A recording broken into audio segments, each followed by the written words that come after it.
A paz do Senhor, meus irmãos, que a graça e a misericórdia do Senhor Jesus seja com todos. Sou o pastor Moisés Vieira de Lima, começando aqui mais um subsídio para a Escola Bíblica Dominical no nosso canal Boas Notícias, lições de adultos da Casa Publicadora das Assembleias de Deus. Estamos no quarto e último trimestre de 2023, com o tema do trimestre Até os Confins da Terra, pregando o Evangelho a todos os povos, até a volta de Cristo. E agora nós já vamos para a lição de número 9.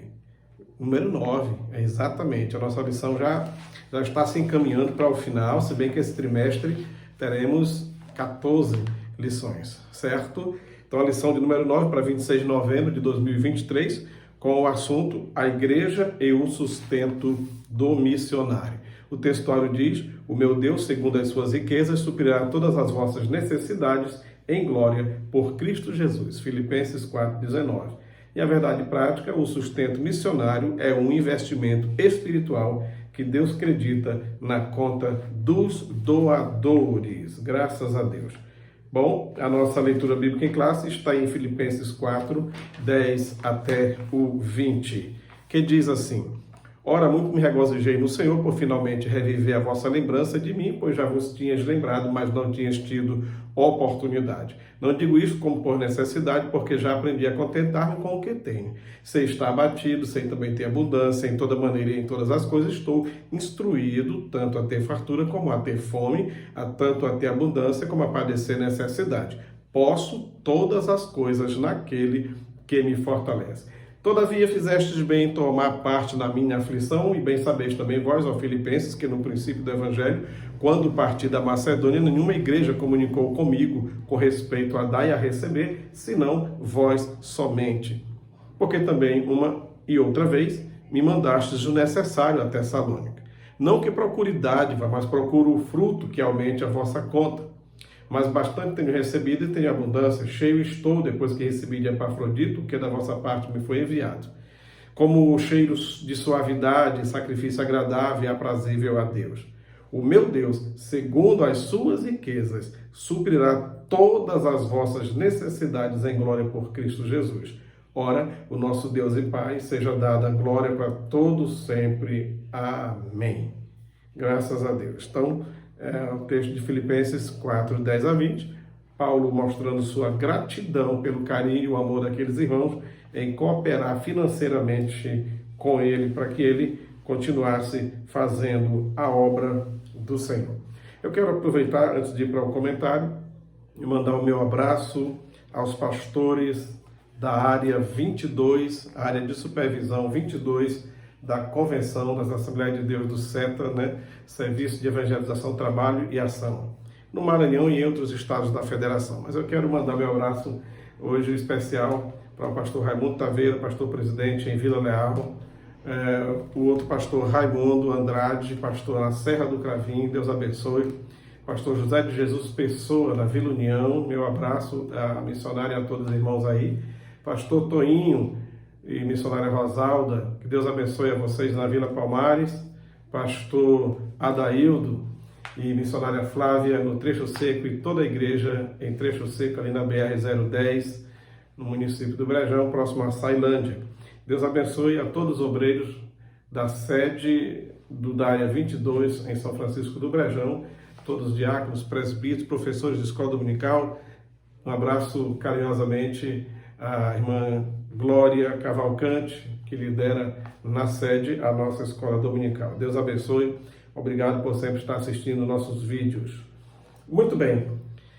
A lição de hoje tem como palavra-chave sustento. Sustento. E a introdução diz assim: o propósito desta lição é estudar de maneira bem específica a respeito do sustento financeiro da obra missionária no cenário atual. Faremos uma comparação entre o entendimento da Igreja de Corinto e da Igreja de Filipos, a respeito da consciência do sustento missionário, enfatizando a importância de reconhecer o sustento financeiro da obra missionária como um dever dos membros da igreja local. Que tenhamos um perfeito entendimento de que investir financeiramente na obra missionária é ajuntar tesouros na eternidade. Alguém pode até questionar assim, mas De novo, uma lição para falar de dinheiro, mais uma lição para falar de dinheiro. Falamos aí sobre a responsabilidade da igreja com os missionários, na lição 7, na lição anterior, a lição 8, a igreja e o sustento do missionário, e agora, missionários fazedores de tenda, ele também ajudando a prover o seu sustento, e agora a igreja e o sustento missionário, a lição de número 9. Bem, exatamente, tem a ver com dinheiro. Missões se faz com oração, se faz com fé, se faz com humildade, se faz com preparo, se faz com dinheiro, certo? Tem que ter, mas não é pela fé, exatamente, pela fé se ganha o dinheiro e manda para o missionário. Não é só fé sem ter as obras, como disse Tiago, certo? Então, não tem como falar sobre obra missionária e não envolver a parte financeira. Afinal de contas, o dinheiro está presente em nossa vida em tudo enquanto. Essa revista foi comprada, essa caneta foi comprada, esses livros foram comprados, esse espelhinho que está aqui foi comprado, essa estante foi comprada, esse paletó foi comprado, essa gravata, este óculos, e tudo que está em seu redor, você que está me vendo aí, está na sua casa, a roupa que está no seu corpo, de alguma forma, houve a demanda financeira para adquirir qualquer coisa que a gente usa hoje em dia. Não tem como, certo? O dinheiro está na nossa vida, ou muito ou pouco, e quando não tem, a gente fica agoniado querendo que ele apareça, certo? Dizem que das maiores invenções da humanidade, a principal foi a roda. O homem inventou a roda e mudou o mundo, certo? Mas depois foi a invenção do dinheiro. E o dinheiro também mudou, e mudou muito tudo, não somente na parte econômica, mas a vida das pessoas de forma geral. A roda foi uma grande invenção, mas agora alguém inventa o dinheiro, e com o dinheiro a gente compra o tanto de roda que quiser. E aí, nesse sentido, a gente diz que o dinheiro é a roda que movimenta o mundo. Exatamente. Por causa do dinheiro as pessoas trabalham, por causa do dinheiro pessoas tiram vida de outros, por causa do dinheiro casamentos se acabam pela falta dele, por causa de dinheiro acontecem guerras, por causa de dinheiro. Aí já é o problema do amor ao dinheiro. Deus não condena o dinheiro, nem o uso correto do dinheiro, nem alguém ter muito dinheiro. Não há condenação para quem seja rico na Bíblia. Apenas diz que deve-se cuidar dos pobres, mas não que Deus proíba a riqueza. Pelo contrário, Abraão foi muito rico, Salomão foi muito rico e outros servos de Deus. Jesus disse: quem deixar amor de pai, mãe, irmão, fazendo a riqueza e tudo, ganhará 100 vezes mais nessa vida. Então, pronto. Faz parte da vida da gente trabalhar para adquirir dinheiro. Se você der uma olhadinha nos 4 evangelhos, Jesus falou mais e esteve em circunstâncias na sua biografia onde o dinheiro esteve mais em evidência nas suas mensagens do que o perdão de pecados. Exatamente. Jesus, então, falou mais sobre dinheiro do que sobre salvação? Exatamente. Pode pesquisar nos 4 evangelhos, certo? Então, Jesus falou mais em dinheiro do que sobre perdão de pecado, do que sobre salvação e milagres e outras coisas mais. E só para você ter noção, dá a César o que é de César, o imposto, e a Deus o que é de Deus, ali Jesus estava falando de dinheiro. O dinheiro do César é o tributo, o imposto, mas o dinheiro de Deus, dízimos e ofertas. No templo não entrava o dinheiro romano ou o dinheiro pagão, tinha que ser feito o câmbio para entrar no templo o dinheiro judaico. Então Jesus estava falando ali de dinheiro. Quando Jesus diz: Pedro, vai lá, pega um peixe, vai achar uma moedinha, vai pagar o imposto por ti e por mim. Novamente, dinheiro na história. Parábola dos talentos: 5 para um, 2 talentos para outro, 1 para outro, conforme a sua capacidade de administrar. O Senhor deu para aqueles moços os talentos. Parábola do filho pródigo: começa com uma mulher que perde uma dracma, moeda, dinheiro, ovelha perdida, e deixa lá 99 atrás da perdida, porque tem o seu valor financeiro. E o filho, antes de ir embora, na parábola do filho pródigo, diz: pai, eu quero a minha parte da minha herança. De novo, dinheiro na história. Gastou tudo que tinha, não soube administrar, mas tudo bem, o dinheiro estava envolvido aí. E Jesus Cristo tinha um tesoureiro. Judas, que o traiu com o beijo, era o tesoureiro do ministério missionário de Jesus.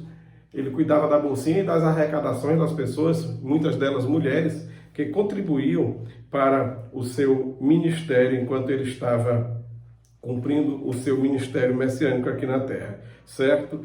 E aí, por muitas outras passagens na Bíblia, você vai ver o Senhor falando nessa situação, nesse quesito dinheiro. Bom, o primeiro tópico da nossa lição fala a igreja de Filipos e o sustento do missionário. Essa igreja é uma igreja grata a Deus e ao homem de Deus Paulo pelo que ele fez lá. Paulo, lá em Filipos, foi preso juntamente com Silas, expulsou o demônio de uma jovem. Aquela jovem tinha um espírito de adivinhação, eles foram presos. Você conhece a história do livro de Atos? E depois de presos à noite, louvavam a Deus, Deus nos libertou, mandou lá um terremoto diferenciado, que não morreu ninguém num terremoto, mas abriu os portões do calabouço. O carcereiro foi lá e perguntou o que precisava para ser salvo, e ele disse: crê no Senhor Jesus Cristo, será salvo tu e a tua casa. E ali em Filipos começou uma igreja. Anos mais tarde ele escreve a carta aos Filipenses. E ele agradece esses irmãos por terem cuidado dele, por sempre estar ofertando, mandando alguma contribuição para ele, certo? O privilégio de participar no sustento missionário, os filipenses tiveram esse privilégio. Aqui ocorre uma relação espiritual de muita confiança em que o corpo de Cristo sustenta e apoia os obreiros transculturais. E os filipenses faziam isso com alegria e de maneira voluntária, conforme está em Filipenses 4:15. Tá certo? Falando um pouquinho das esferas do sustento missionário, devemos lembrar que Deus recebe a oferta que oferecemos aos missionários e se compromete a abençoar-nos e suprir todas as nossas necessidades por causa desse investimento, como está em Filipenses 4:18-19. Nenhuma igreja, nenhuma família fica pobre e necessitada porque contribui com missões. Pode acontecer até o contrário, fechar a mão para a obra missionária, para a obra de Deus, para a evangelização dos povos, e aí depois fica sofrendo exatamente porque não plantou em terra fértil. Quando se investe em missões, se está plantando em terra fértil. Tenha certeza disso, certo? O segundo tópico fala sobre princípios básicos acerca do sustento missionário pela igreja. O custo do sustento financeiro. Então, antes de mandar um missionário, faz-se necessário, principalmente se for para fora do país, saber qual é a moeda corrente naquele país, qual é o valor em relação ao dinheiro do nosso país, né? Quantos por um, se aqui o dinheiro daqui compra mais o de lá, ou se precisa mais do daqui para comprar um de lá. Por exemplo, agora em 2023, nós estamos no mês de novembro de 2023, com R$1 você compra mais de 120 pesos argentinos. Mais de 120 pesos argentinos. Certo? Mas com R$1 você não compra $1, você vai precisar de mais de R$5 para comprar $1. Então olha a diferença, o mesmo R$1 compra mais de 120 pesos argentinos. O mesmo R$1 não dá para comprar $1 americano, tem que comprar com R$5, certo? Então vai mandar um missionário, precisa se fazer essa análise, qual é o valor correspondente de um país para outro e qual seria realmente o valor necessário para o sustento desse missionário, se ele vai sozinho, se ele vai com a esposa, se ele vai com a esposa e filhos, fazer toda essa busca, esse planejamento, certo? O sustento financeiro precisa ser feito de forma responsável.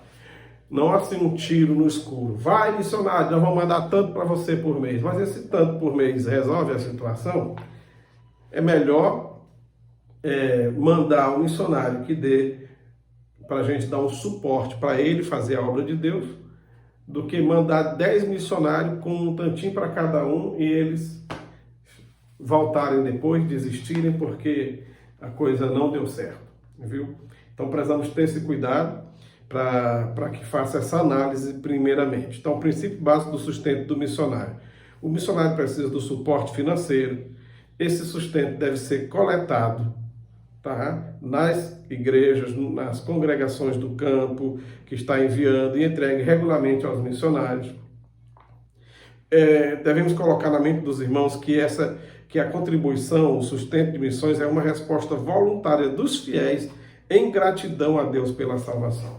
Quanto custou a minha salvação? Custou o preço da vida do Filho de Deus. E quanto vale a vida do Filho de Deus? Incalculável. Então, o que Jesus fez por mim foi tão grande, mas tão grande, que tudo que eu fizer nunca chegará a 1% do que ele fez por mim, certo? Então, nesse caso, um coração grato pela salvação que Deus nos proporcionou através de Jesus, faz com que a gente contribua sem reclamação, sem tristeza, para que outras vidas também sejam alcançadas pela salvação. O sustento deve ser mais do que o básico. Deve ser mais do que o básico, sim. Não, é só para ele ter o que comer. Não, não é só para ter o que comer. Às vezes precisa da medicação, precisa de uma roupa, precisa de um sapato novo, precisa, dependendo do transporte, precisa da manutenção do transporte. Então não é só o básico, não, isso é só para ele comprar o alimento. Não, não é assim, não só de pão vive o homem, também tem que ter roupa, também tem que ter gasolina e outras coisas para fazer a obra de Deus lá no campo missionário, certo? E também o sustento de missões deve ser feito de um modo constante e permanente. Eu me inscrevi um tempo atrás numa palestra para casais, e quem estava ministrando aquela palestra era um missionário americano. Hoje ele não mora mais no Brasil, mora no Portugal. Ele já estava no Brasil há mais de 20 anos, aquele missionário. Mais de 20 anos. E a igreja que ele enviou lá dos Estados Unidos, ele falou que nunca ficou um mês sem mandar a sua contribuição. Nesse período todo, a igreja lá mudou de administração, mudou de pastor, de líder, de presidente, de diretoria, várias vezes, mas conforme mudava de presidente e diretoria, mas a igreja continuava, a administração continuava mandando mensalmente. E olha que só no Brasil foi esse tempo todo, mas a sua vida de missionário, eu acho que talvez uns 40 anos, diz que nunca atrasou um mês. E ele falou isso pela manhã. Interessante é que na parte da tarde houve uma surpresa lá naquele evento com mais de 1000 casais. O pastor atual naquele tempo, tá? Que fazia não muito tempo que tinha assumido a igreja, soube dele, que há muitos anos, né, estava aqui no Brasil, juntou lá com mais uns 2 obreiros, vieram para São Paulo, onde ele estava, para fazer uma surpresa para ele. Quando chegaram lá no estado de São Paulo, ele não estava. Tá para onde? Souberam que ele estava aqui para o Maranhão. Compraram as passagens de avião e vieram para o Maranhão, encontraram o local, o evento. Imagine a alegria daquele pastor em achar o seu missionário com mais de 60 anos de idade, já com a cabeça branca, uns 40 e pouco, sei lá quantos anos na obra missionária, e chegar lá a achar 2.000 pessoas, 1.000 casais, ele ministrando, ensinando sobre a palavra de Deus.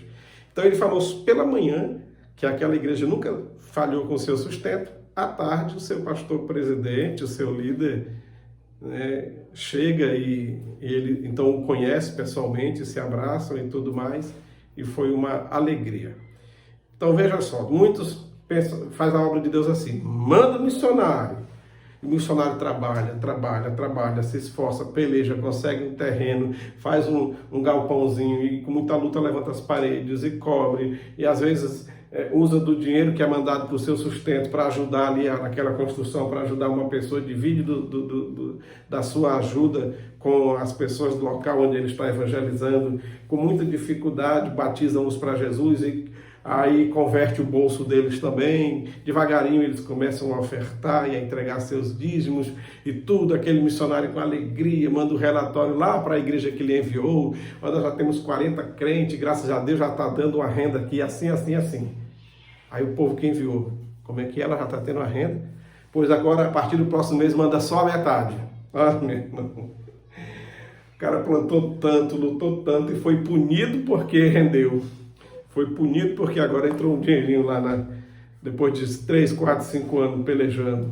Sabe Deus quantas noites sem dormir, quanta chuva pegou e quantas calúnias sofreu para conseguir fazer com que o local lá onde ele está evangelizando comece a render um pouquinho. Aí a igreja mãe,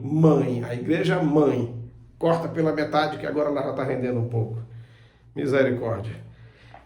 Não deve ser dessa forma. Independentemente do que a igrejinha lá, os irmãos lá que ele evangelizou vai render, o sustento tem que ser preservado da mesma forma. Senão a pessoa é punido por ser eficiente. É complicado, certo?